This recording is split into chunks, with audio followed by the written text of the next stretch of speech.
crazy macro, crazy, not quite all in. And I wanted to hear a little bit more about the analysts, but both players were very eager to start the game. They were spamming, they were throwing snowballs at us, so we had no choice but to start the game. Yeah, so both of them very ready to start, didn't need to think too much. We'll see what that means. And so moving here into game number 3, down here in the lower left-hand corner of the map, playing for Team MVP. Currently up 2-0, this is Dongraegu. And over here, his opponent on the other side of the map. Will he be able to take a game in this series playing for Team Evil Geniuses? Warping in as the blue Protoss, this is Huck. Oh man, and now we actually just saw some of those, the Xperia Play smartphone Sony poll at the top. Okay, they're actually going to be updating those numbers for us in just a little bit. But man, so let's talk a little bit about what's going on here. DRG hasn't had to do too much to mix up his gameplay moving in here, whereas Huck's kind of tried a couple different kinds of jabs and just hasn't been able to break GRG's defense. Yeah, and I think if we speak about the key to beating Dongraegu, number 1, be really, really good, obviously, right?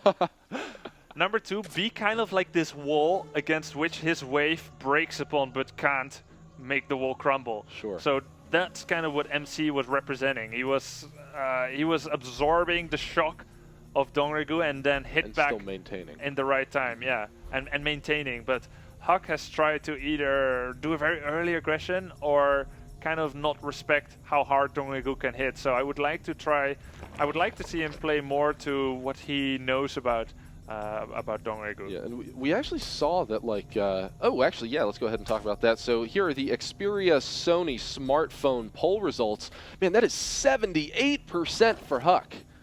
They are cheering for him, man. Yeah, and this is a representation not just purely maybe of objective predictions, but also a very strong outcry of who they want to see win. We could see Huck here that's as absolutely the only what it is, right? Because we're not necessarily asking predictions. It's just, who do you want to win? Yeah, and I mean, Huck, he's the only foreigner here, the only non-Korean, does train in Korea, and is one of the best performing foreigners of all time. Has won 2 MLGs, is very popular with everyone, and very consistent, basically, in the GSL, and has done well in various different continents. So, going 0-2 here, I mean, it's Dongraegu. It's still a little disappointing. Like how much can you fault him for losing to like Dongraegu twice? I guess like not that much. Yeah. Although I mean, anybody that sits down and watches those games against MC though, and knows that Huck and MC are pretty good friends, right? That's no secret. Oh yeah. You would assume that that we would have seen a lot more of MC in Huck's play. Yeah, sometimes we do actually, and you're right, they are friends. I saw MC tweeting at Huck, "Come on and let's take top 4 together." So that's kind of cute to see. And yeah, you see a lot of MC effects in Huck, but I would like to see a little bit more Nanima in Huck. We see Nanima with these really crisp, meticulously laid out builds, and then we've got Huck, who had just a little bit too much chrono boost, not quite everything measured out. Right, and even the 9 gateway thing was a little surprising too. Like, I mean, there could have been a great opportunity for him to show us why he did that. But I do think he entered the Guinness Book World of Records with more amount of gateways than anyone ever made at that time. So that's nice for him at least, and that's something that no one can ever take away from him. Now we're looking at this game. He has gone for a cybernetics core into the first attack upgrade and started up with a Zealot as the first unit.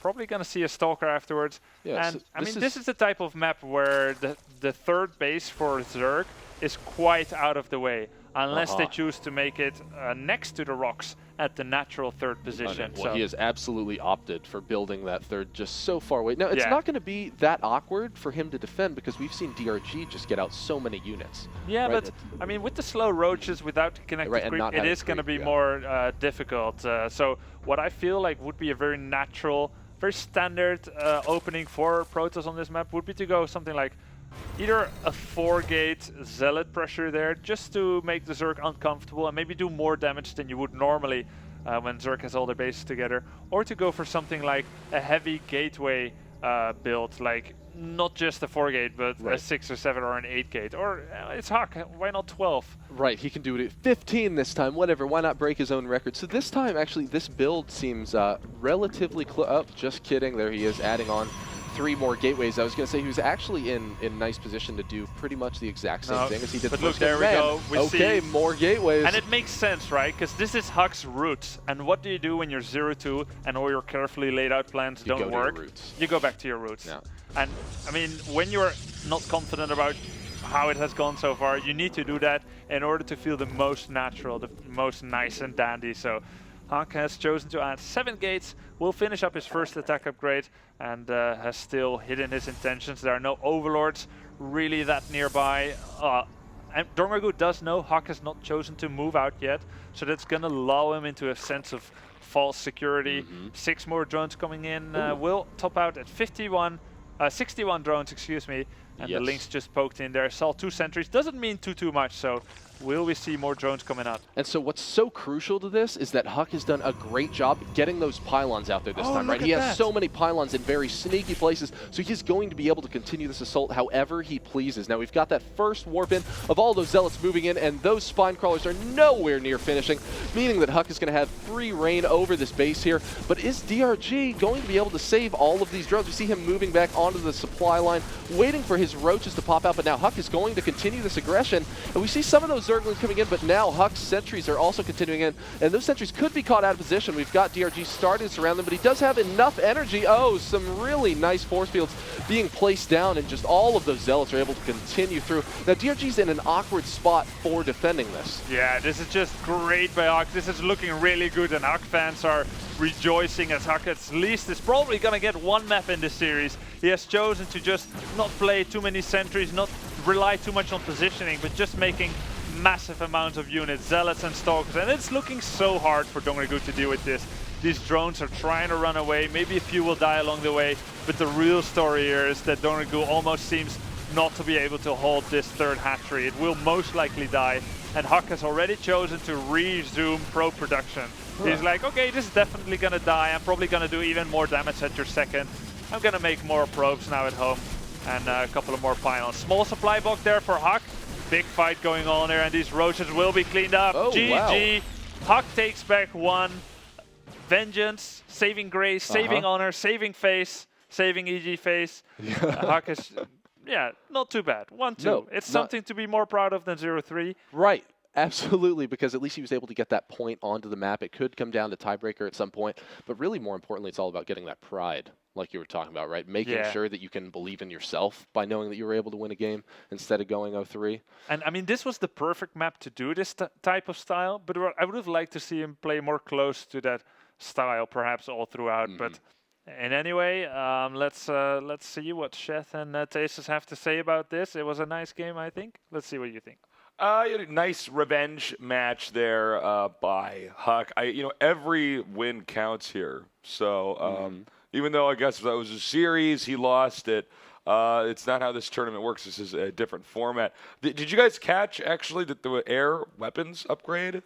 Oh, is that what he started upgrading? That's so smart. That's like, Dongraegu would never expect that. You would never expect that with an old gateway-only build. No, but I don't know if you when guys you have 7 gateways, it actually the air upgrades help your ground units. We didn't know it. I think he just was preparing for the really late game, kind of what we saw in the first game when he got those cannons in his main. Now he's like, what if this game ends up to Mothership? You're gonna like kill everything that much. I know. Not that much. Well, we all know the attack upgrade for the Mothership is very important. So. You know it, baby. I think when you see something like that, like a small mistake where he actually had air attack queued, and then of course he canceled it later on when he saw it. I'm under the impression he's just jet lagged. You know what I'm saying? Like, or it's just like late in the day now. Like if we've kind of been here, the players have been here playing, preparing all day, and it's as it wanes on into the hours of the night, everybody's kind of traveled recently.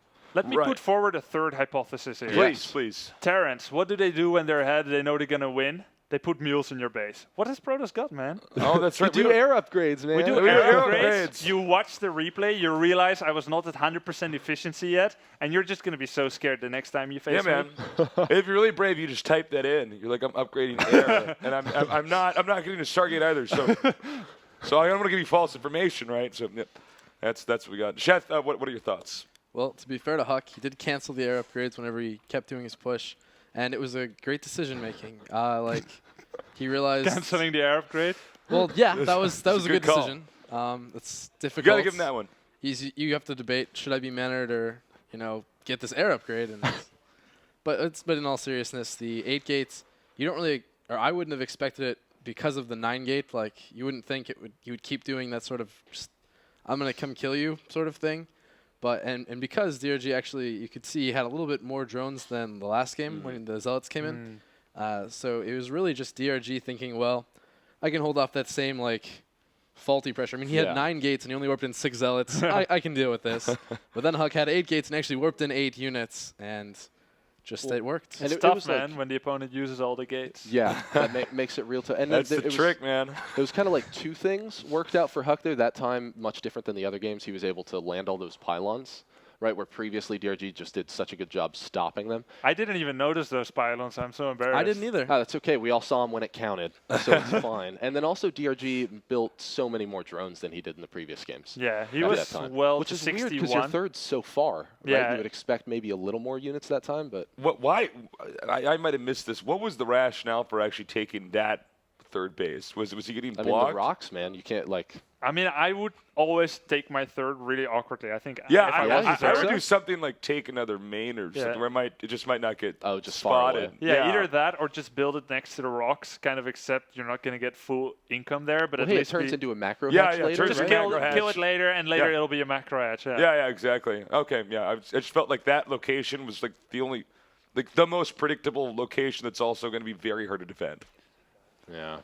And so I think that actually up next is going to be MC Gonzi. Yeah, and Gonzi lost against Huck 1-2 earlier on, and MC, very strong, has not shown the best results thus far in the last few weeks or months against Terran.